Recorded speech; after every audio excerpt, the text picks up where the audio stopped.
नमस्कार, एक बार फिर आपका स्वागत है गगन टीवी के इस नए अंक में। और आज से हमने एक बिग डिसीजन लिया है कि जो देश विदेश की खबरें हैं उसे हम आपको हास्य विनोद के माध्यम से सुनाएंगे और यह अपने आप में दिलचस्प होगा।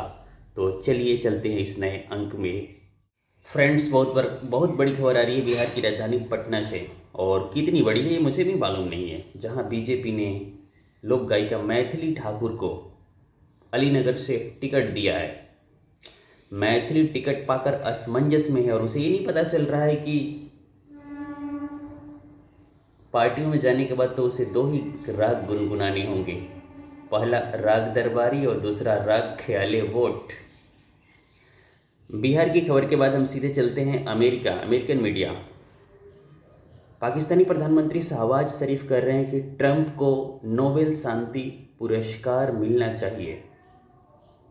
Trump, Shahbaz, prize has been declared. तुम मेरी फिरकी ले रहे हो क्या? नहीं नहीं साहब, मैं तो अगले साल की बात कर रहा हूँ क्योंकि आपकी कृपा से ये जो युद्ध चल रहे हैं अभी, ये अगले साल भी चलते रहेंगे। कॉमर्स इंडस्ट्री इस बात को पता लगाने में जुटा है कि भारी मात्रा में इंपोर्ट की गई चांदी आखिर गई तो कहाँ गई। क्योंकि चांदी का ये जो भाव है इस फेस्टिव सीजन में 1 kg का भाव है 1,82,000 रुपये। कहीं ये भाव, चांदी का भाव चांद पर ना पहुंच जाए, इसी फिक्र में मोदी सरकार ढूंढ रही है कि खरीदने वाले कौन हैं। क्योंकि बाजार से फिजिकल चांदी गायब हो चुकी है। लो जी, एक रेलवे से जुड़ी खबर है कि 28 अक्टूबर तक दिल्ली के आसपास के स्टेशनों पर टिकट नहीं मिलेगा। ओ नहीं नहीं नहीं, टिकट तो मिलेगा लेकिन प्लेटफॉर्म टिकट नहीं मिलेगा।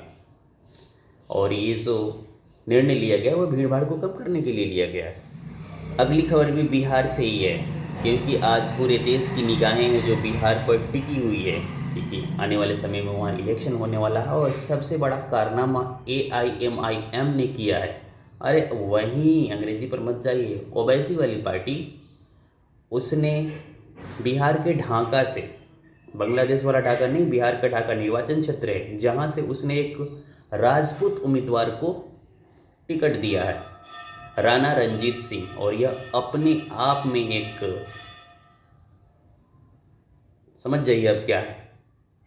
और पूरी उम्मीद है कि राणा रंजीत सिंह चुनाव जीत भी जाएंगे क्योंकि पिछले चुनाव में भी AIAM के 5 या 6 विधायक थे जिसे तेजस्वी प्रसाद ने अपने पाले में कर लिया।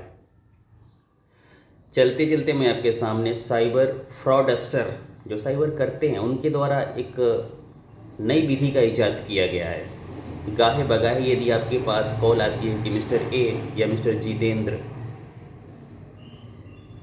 मुझे मुझे बेहद दुख है कि आपके पिताजी इस दुनिया में नहीं रहे, लेकिन मैं आपको बताना चाहता हूँ कि आपके पिताजी ने मुझे 5,000 रुपये दिए थे और जिसे मैं आपको लौटाना चाहता हूँ। आप भी सोचते हैं, जितेंद्र भी सोचता है कि चलो कोई पिताजी के परिचित होंगे, पिताजी ने पैसे दिए होंगे तो वो लौटाना चाहते हैं। और ये दुख भी प्रकट करता है कि बेटा ये पैसे तो मुझे पहले लौटा देना चाहिए था, बट मेरे पास पैसा नहीं था। आप अपनी UPI ID दे दो, मैं तुरंत ट्रांसफ़र कर देता हूँ। जितेंद्र भी आओ ना देखते हैं ताव और वो पैसा UPI ID उसे दे देते हैं। और फ्रॉड जो करने वाला है वो पैसा ट्रांसफ़र भी कर देता है। करता है या नहीं करता है ये बाद में पता चलेगा, लेकिन वो दोबारा कॉल करता है कि बेटा देखो गलती से मैंने 5,000 की जगह तुम्हारे अकाउंट में 50,000 रुपये प्राप्त सेंड कर दिए, भेज दिया। जितेंद्र भी हैरान, पिताजी के परिचित 5,000 की जगह 50,000 दे दिए और उसकी स्क्रीनशॉट भी आपको दे देता है तुरंत व्हाट्सएप पे, सामान्य मैसेजेस। और आप आओ ना देखते हैं ताव। तो ऐसे फ्रॉडस्टर से बिल्कुल सावधान रहिए क्योंकि आज की जो दुनिया है बिना मांगे या बिना परिश्रम किए कोई अपना बुखार भी नहीं देता है, मलेरिया बुखार भी नहीं देता है भाई। तो यहाँ तो 5,000 की जगह 50,000 उसने डाला है। तो ऐसे केसेस में आपको स्क्रीनशॉट नहीं देखना है, आपको जल्दबाजी नहीं करनी है। आपको सबसे पहले अपना बैंक अकाउंट देखना है।